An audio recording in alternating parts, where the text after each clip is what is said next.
नमस्कार. साखी कहे कबीर. कबीरांचे दोहे आणि त्याचं स्वैर मराठी रूपांतर.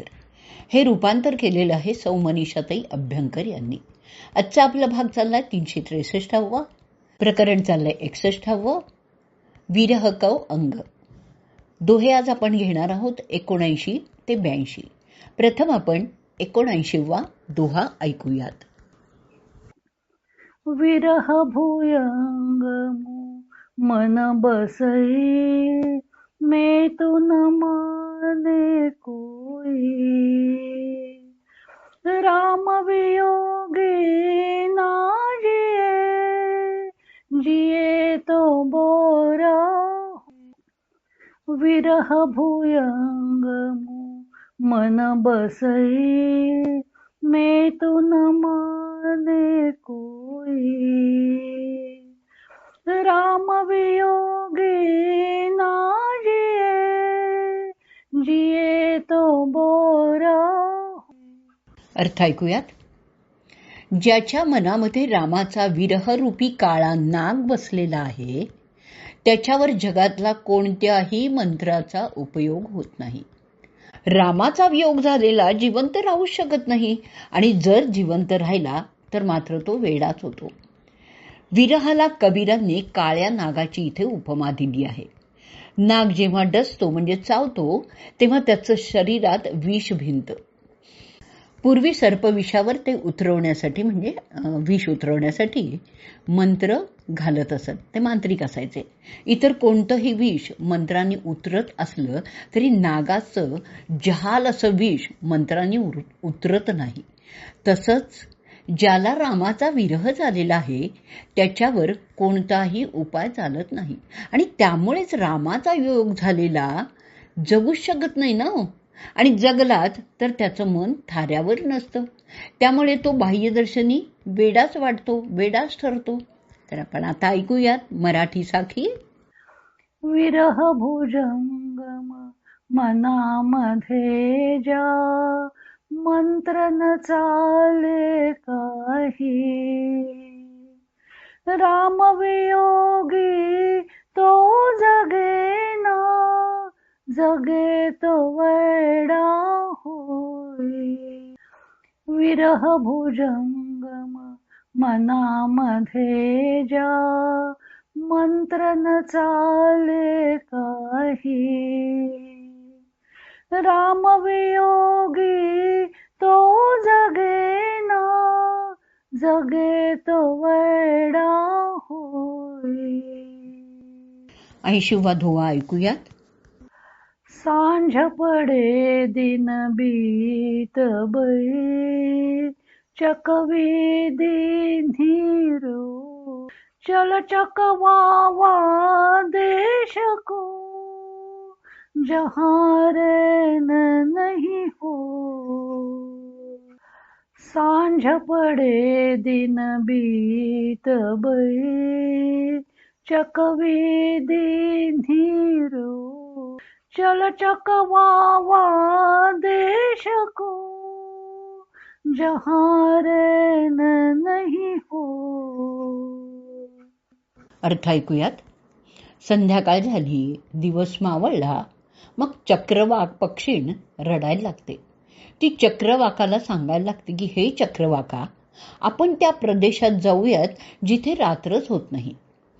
चक्रवाक पक्षी हा विरहाचं प्रतीक आहे. सूर्य मावळला की चक्रवाक आणि चक्रवाकी दोघेही एकमेकांना पाहू शकत नाहीत. त्यामुळे ते रात्रभर विरहामुळे चित्कारत असतात. पुन्हा दुसऱ्या दिवशी सूर्य उगवला रे उगवला की त्यांचं मिलन होतं. म्हणून कबीर कल्पना करतात की चक्रवाकीला जिथे सूर्य मावळतच नाही अशा प्रदेशात जाऊन राहायचं आहे, म्हणजेच वियोग सहन करावा लागणार नाही. त्याचप्रमाणे विरहिणीला सुद्धा असंच चक्रवाकीसारखं नित्य आपल्या प्रेमास्पदाच्या सहवासात राहावं असं वाटत असतं. ऐकूयात आपण या दोह्यावरची आता मराठी साखी. दिवस ढळला सायं झाली, रडू लागली चकवी.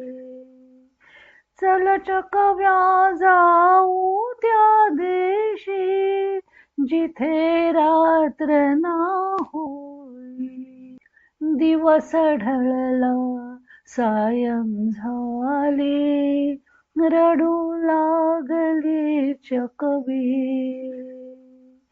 चल चकव्या जाऊ त्या देशी, जिथे रात्र ना होई. पुढचा दोहा ऐकूयात 81वा. तो ही पीर जो प्रेम की पाका से तीखे, काची सरसो पैर कई, खरे भयान तेल. तो ही पीर जो प्रेम की पाका से तीखे, काची सरसो पैर कई, खरे भयान तेल. अर्थ ऐकूयात. तुला जेव्हा खरी प्रेमाची पीडा, विरह वेदना जाणवेल, तेव्हा परमात्म्याशी खरं नातं निभावता येईल. कच्ची मोहरी पेरून त्यातून तेल काही निघत नाही, तर केवळ भुस्साच राहतो. विरह हाच परमात्म्याच्या प्रेमाचं प्रतीक आहे. परमात्म्याचा, रामाचा जर विरह होत नसेल तर परमात्म्यावर किंवा रामावर खरं प्रेम नाही असंच तर दिसून येतं. मोहरी घाण्यात घातली तर त्यापासून तेल निघतं, पण त्यासाठी तयार झालेली मोहरी गाळायला हवी ना. कच्ची मोहरी पेरली तर ती उगवणारच नाही, मग त्यापासून तेल तरी कसं निघेल. तसंच कच्च्या प्रेमाने परमात्म्याची प्राप्ती अजिबात होणार नाही. आता ऐकूयात आपण या दोह्यावरची मराठी साखी. प्रेम असेल परमात्म्यावर, तरीच विरह असेल.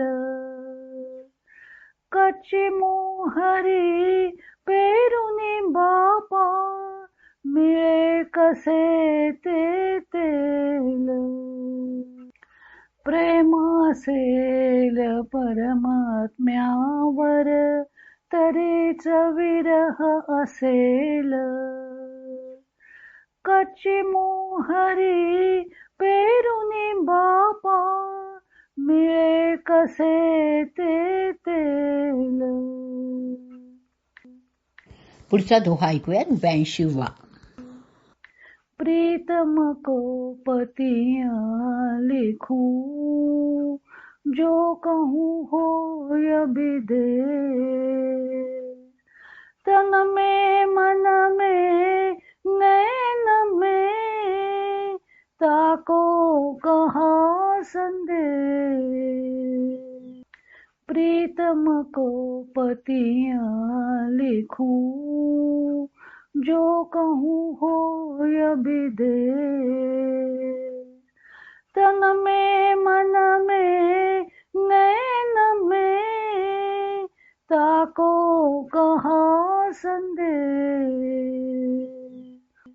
अर्थ ऐकूयात.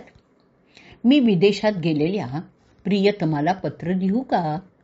पण जो तन मनात वसलेला आहे त्याला पत्र तरी कसं पाठवणार? विरहिणीचा प्रियकर विदेशात गेलेला आहे. आता त्याची ख्याली खुशाली कळावी तरी कशी? विरहिणीला वाटतं की त्याला पत्र लिहावं. पूर्वी विदेशात गेलेल्या व्यक्तीला पत्र लिहून आपल्या मनातील भावना सांगता येत असत. पण विरहिणीला असंही वाटतं की प्रियतम जरी विदेशात गेलेला असला तरी तो तन मनाला व्यापून राहिलेला आहे. अशा परिस्थितीत त्याला पत्र तरी कसं पाठवता येणार? कबीरांनी विरहिणीचा प्रेमभाव अशा नानाविध उपमा उत्प्रेक्षांमधून दाखवलेला आहे. आपण आता ऐकूयात मराठी साखी, आणि या मराठी साखीबरोबरच आजचा भाग आपण इथे संपवणार आहोत. पत्र लिहू का प्रियतमाला, गेला जो परदेश.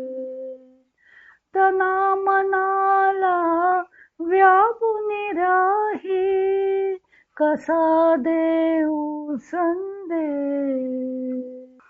पत्र लिहू का प्रियतमाला गेला जो परदेश, तना मनाला व्यापुनी राही, कसा देऊ संदेश.